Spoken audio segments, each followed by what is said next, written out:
Factor 3x cubed plus 15x squared plus x plus 5. Notice how many terms do I have? 4. 1, 2, 3, 4. And you have a 5 here, but you don't have a 5 over there. Okay, so they don't have 5 in common, and this doesn't have an x, so you don't have x in common for all 4 of them. So when you run into a problem like this, probably I would call this the what do you want for Christmas problem. Okay, what do I mean by that? Well, one day a year you look under a tree inside your house and you find exactly what you want, namely Christmas Day. And that's because somebody designed that so that you could have what you wanted. Somebody bought that present, somebody wrapped it, put it underneath the tree so you could get what you wanted. Called a Christmas present, isn't it? Well, the designer of this problem designed this to give you a present. Okay? This problem is designed to give you a present. And usually when you have 4 terms with nothing in common, you're probably going to look for the what do you want for Christmas problem, okay?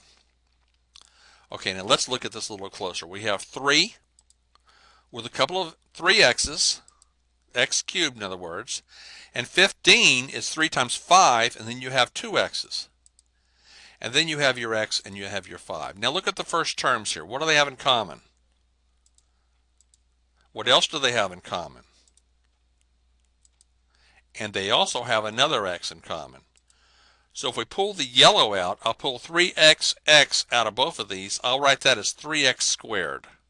This is the yellow right here. And what's left? See the white x right here? And then you have your plus and you have a 5.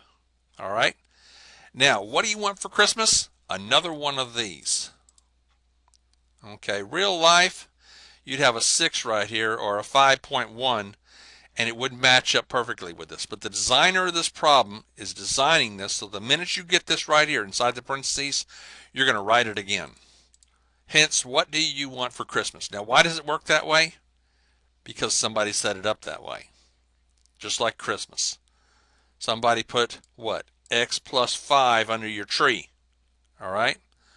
All right, like I said, real life, this may be a 7 and you couldn't do it. Now, you have to have a number right here. So what would you have? Try 1. 1 times x is x. 1 times 5 is 5. Okay? Now, why did we do that? So I can pull the x plus 5 out front. Okay? Factor that out of here and out of here. What's left? When you take the x plus 5 out, you're left with 3x squared. And take the x plus 5 out, you're left with what? The 1. Okay? So all of this has to do with the common monomial factors or common binomial factors, okay? We haven't done any difference of 2 squares or trinomials or no fuss. We're not doing anything down here. The whole problem has to do with common factors. And so this is at the top of our head. This is the first thing we'll look for, and especially when you have 4 terms.